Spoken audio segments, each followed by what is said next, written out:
Good morning. আমার চ্যানেলে তোমাদের সবাইকে আরেকবার স্বাগত জানাই। আশা করছি তোমরা ভালো আছো আর আমিও ভালো আছি।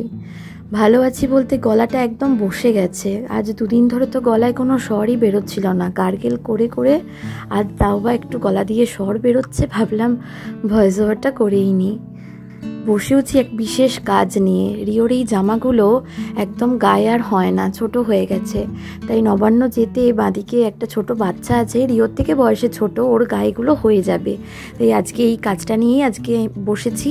এগুলোকে শর্টিং করে নিই। একটাও এর মধ্যে ছেঁড়া নয় বা কোনো ড্যামেজও নেই, শুধু এগুলো রিওর গায়ে আর হয় না। তাই এই কাজগুলোই আজকে সকাল থেকে নিয়ে বসলাম। আজ তো রাখি উৎসব পালিত হচ্ছে আবার দেশ জুড়ে। এই উৎসবের মধ্যে তিনটে জিনিস কিন্তু বিরাজমান: ইতিহাস, পুরাণ আর আবেগ। সেই বঙ্গভঙ্গ আইনে যখন ভাগ হচ্ছে দুই বাংলা, সেই অশান্ত মুহূর্তকে সম্প্রতির বন্ধনে বেঁধে গেছিলেন রবীন্দ্রনাথ ঠাকুর। ইতিহাস তার সাক্ষী। আবার মহাভারতের শিশুপাল বধ হত্যায় শ্রীকৃষ্ণের রক্তাক্ত হাতে ওড়না বেঁধে দিয়েছিলেন দ্রৌপদী। এ হলো সে পুরাণের প্রসঙ্গ।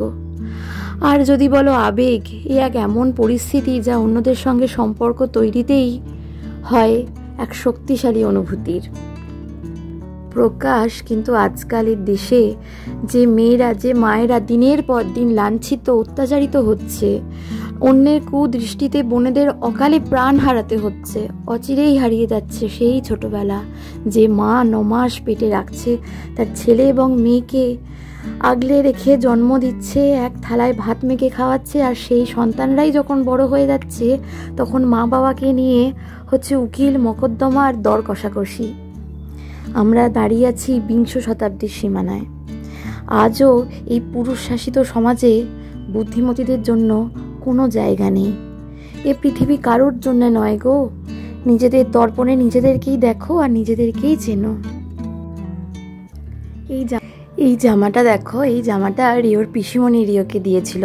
এরকম অনেকগুলো সেট এনে দিয়েছিল আমেরিকা থেকে। দিদি তো আমেরিকায় থাকে, তো এই জামাগুলো কয়েকটা রেখে দিই। রিও যখন বড় হবে তখন দেখবে ও সেই ছোট্টবেলাকার জামা। আর এই যে হলুদ জামাটা দেখছো, যখন নার্সিংহোম থেকে রিও বাড়িতে আসে প্রথমে এই জামাটাই ও গায়ে দিয়েছিল। আর এই যে 3টে ডিজাইনের 3টে কালারের জামা ওর পাপা কিনেছিল। রিওর প্রথম জামা তখন এইগুলো।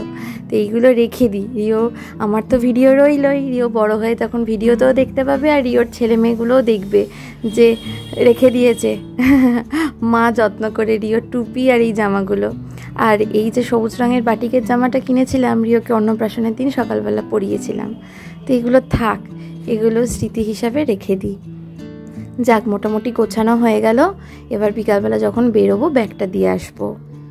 আমারও 2-3টে কুর্তি গায়ে হয় না, ওগুলো আমি ব্যাগে রেখে দিলাম, বাচ্চাটার মা পরে নেবে। আজকে আবার আমার মাসতুতো ভাই আসবে।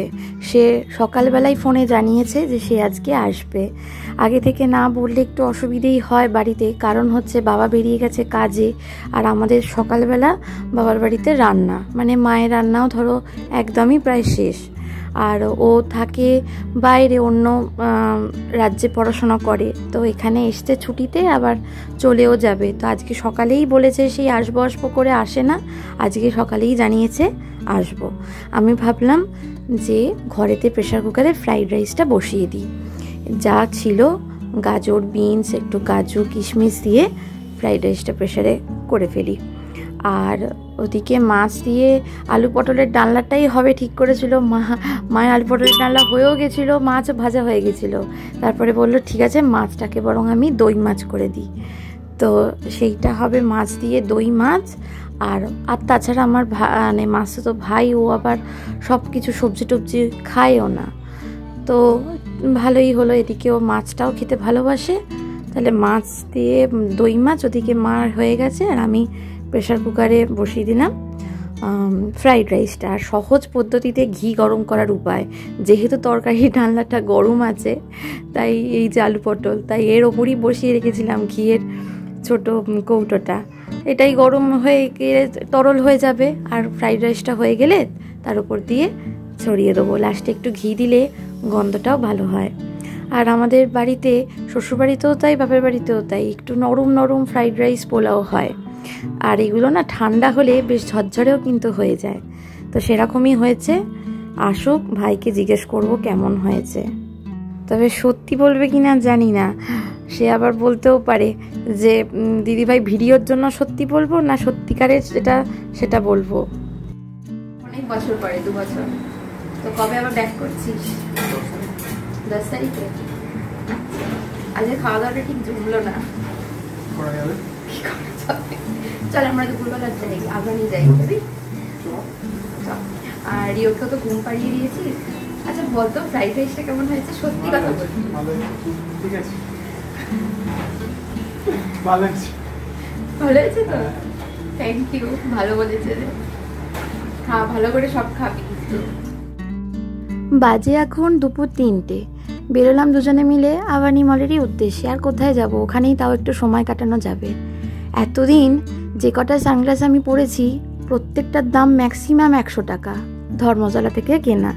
এই প্রথমবার নিজের পকেট মানি থেকে একটা ব্র্যান্ডেড সানগ্লাস কিনতে এলাম।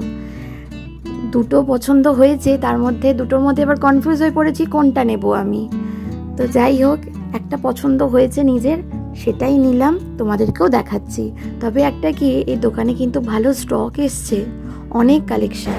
এই দেখো, এইটা দেখতে তো সবই ভালো লাগে, কিন্তু পছন্দ হওয়ার পরে যখন স্যাট করে কেটে নেয় না টাকাটা, তখনই একটু বুকের ভেতরটা চিনচিন করে।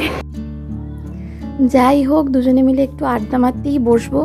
এখানে দুজনে দুটো বার্গার নিয়ে আজকে ভিডিওটা এখানেই শেষ করছি। তোমরা সবাই ভালো থেকো, সাবধানে থেকো। দেখা হবে নেক্সট ভিডিওতে। টাটা।